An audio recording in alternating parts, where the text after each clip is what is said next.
बिस्मिल्लाहिर्रहमानिर्रहीम।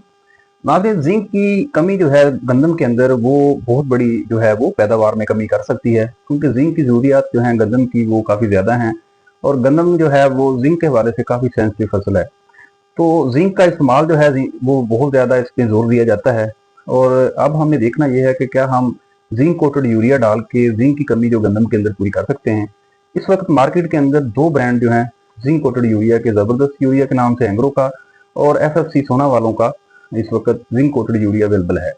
दोनों ब्रांड जो हैं जिंक के उन दोनों का क्लेम जो है 1% जिंक का है और ये 500 ग्राम जिंक एक बैग के अंदर होती है। तो क्या ये जिंक डालने से, क्योंकि जिंक हम पहली स्टेज जो होती है इसकी CRI स्टेज जिसको हम बोलते हैं, 20 दिन के बाद ये गंदम में आती है।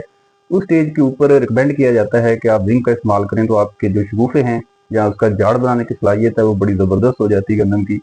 तो उस स्टेज के ऊपर क्या हम ज़बरदस्त यूरिया या सोना वालों की जिंक कोटेड यूरिया इस्तेमाल करके वो रिजल्ट ले सकते हैं, वो नतीजे ले सकते हैं, क्योंकि हम आम जिंक जो मार्केट में पाउडर फार्म में या फिर उसको दानेदार फार्म में या चिलेटेड फार्म में अवेलेबल है उसके बराबर क्या हम रिजल्ट ले सकते हैं। क्या हमें फिर जिंक डालने की जरूरत नहीं है।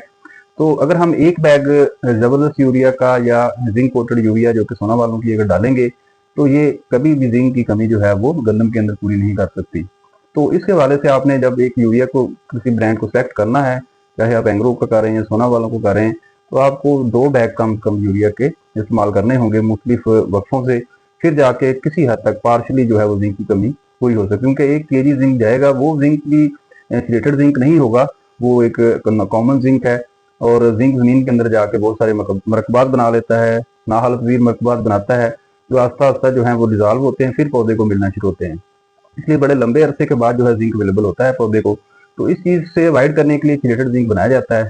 चिलेटेड जिंक जो है ये 5% की जो फार्मूलेशन में अवेलेबल है इस वक्त मार्केट के अंदर, ये सबसे बेस्ट जिंक होता है। ये बहुत महंगा भी है और इसको आप लोग स्प्रे भी कर सकते हैं, इसको ज़मीन के अंदर भी डाल सकते हैं। ये जिंक ज़मीन के अंदर जाके डिजॉल्व हो के नए मरकबात, नाहलफीर मरकबात नहीं बनाता और पौधा इसको इजीली सीधा अब्जॉर्ब कर लेता है। इसलिए ये एक प्रोटेक्टेड जिंक है, एक प्रोटेक्शन दी गई है जिंक को EDTA के जरिए। तो ये जिंक सबसे बेस्ट होता है। ये जिंक जो है जब जमीन के अंदर जाएगा, ये पौधे के सोल्यूशन के अंदर डायरेक्ट चला जाएगा, पौधा इसको उठा लेता है। अगर आप इसको 200 ग्राम डाल के जो है 100 लीटर पानी में स्प्रे कर दें तो इसका रिजल्ट भी जबरदस्त आ सकता है। तो 5% जिंक जो है ये थोड़ी मकदार में है लेकिन है अवेलेबल पौधे को। तो ये मैं समझता हूँ अगर आप लोग 1 केजी चिलेटेड जिंक या 1.5 से 2 केजी चिलेटेड जिंक आप दे सकते हैं जमीन के अंदर, तो ये सबसे अच्छा जिंक है। हाँ, अगर आप जबरदस्त आप ये मतलब आप जिंक जो है लहदा उसको छटा नहीं कर सकते या फ्लड नहीं करना चाहते, तो फिर आप जबरदस्त यूरिया या फिर सोना वालों का जिंक कोटेड यूरिया इस्तेमाल कर सकते हैं। लेकिन वो आप 2 बैग कम से कम उसको यूज करेंगे तो आपकी जिंक की कमी गंदम के अंदर फिर जाकर किसी हद तक उसकी कंपनसेशन हो सकेगी।